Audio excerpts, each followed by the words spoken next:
అంటే మీరు ఇప్పటి వరకు జాబ్స్ గురించి చెప్పారు, జాబ్స్ క్రియేట్ చేస్తాము అని. కానీ ఒకటే సందేహం ఏంటంటే దానికి కావాల్సిన స్కిల్ ఎక్కడ క్రియేట్ చేస్తారు? దానికి కావాల్సిన అంటే స్కిల్ అంటే ఇప్పటి వరకు విట్, ఎస్ఆర్ఎం, ఎడ్యుకేషన్ సెక్టర్ లో ఇవన్నీ తీసుకొచ్చారు, ఇట్స్ గుడ్. కానీ ప్రైమరీ ఎడ్యుకేషన్, మా అమ్మాయి మొన్న అడిగింది, అమ్మ 10th అయిన తర్వాత నాకు ఇంజనీరింగ్, డాక్టర్, మెడిసిన్, లాయర్ ఇవి తప్ప ఇంకేమైనా ఆప్షన్స్ ఉన్నాయా? నాకు ఇవి అక్కర్లేదు, నాకు ఇవి కాదు, నా ఇంట్రెస్ట్ ఇది కాదు, నాకు ఇంకా ఏం ఆప్షన్స్ ఉన్నాయి, ఏం ఆప్షన్స్ క్రియేట్ చేస్తున్నారు? ఇవాళ మార్నింగ్ తను ఎగ్జామ్కి వెళ్ళేటప్పుడు ఇదే అడగమంది, లోకేష్ మామని అడుగమ్మా నా కోసం, నేను ఇప్పుడు 10th, నెక్స్ట్ ఇయర్ 10th వచ్చింది, ఇప్పుడు 10th అయిన తర్వాత నాకు ఆప్షన్స్ ఏమున్నాయి, జాబ్స్ క్రియేట్ చేస్తున్నారు, నాకు స్కిల్ ఎలా వస్తుంది అని. దీనికి నేను ఆన్సర్ ఏం చెప్పాలి? ఆ పాప వచ్చేసరికి నేను ఆన్సర్తో ఉండాలి. ముందలుగా యువగలం పాదయాత్ర నేను తెలుసుకుంది కేజీ నుంచి పీజీ వరకు కరికులం రీవ్యాంప్ చేయాలమ్మా, కరికులం బలోపేతం చేయాలి. నాకు అర్థం ఉంది ఏంటంటే 4 సంవత్సరాలు ఆంధ్ర రాష్ట్రంలో ఇంజనీరింగ్ చేసి మళ్ళీ 3 నెలల్లో 4 నెలలు అమీర్పేట్కి వెళ్ళి నేర్చుకుంటే ఉద్యోగం వస్తుంది. అంటే 4 సంవత్సరాల్లో నేర్చుకుంది 4 నెలలట్టు నేర్చుకుంటున్నారు.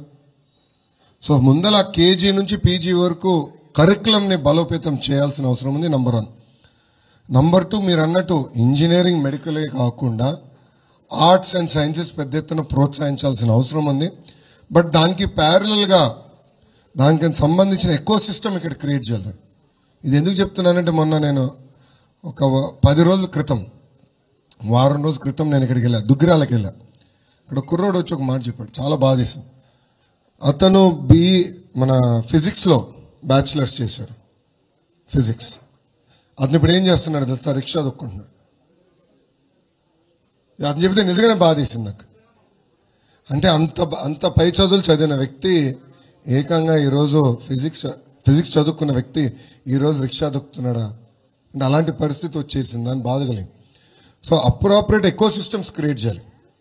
సో ఎప్పుడు అందుకే తమ్ముడు అడిగిన ప్రశ్న చెప్పా, ఆంధ్రప్రదేశ్ ఎకానమీ సింగులర్ ఫోకస్ ఉండకూడదు. It should not just be white collar jobs. We have to create blue collar jobs, we have to create cutting edge jobs, but we also have to create other ecosystem jobs. అప్పుడే అన్ని arts కానీ, sciences కానీ, engineering కానీ ఇవన్నీ చదువుకున్న పిల్లలకి రేపు ఉద్యోగాలు, ఉపాధి అనేది వస్తుంది, వాళ్ళకు కెరియర్ అనేది ఏర్పడుతుంది. So that is our agenda. Thank you.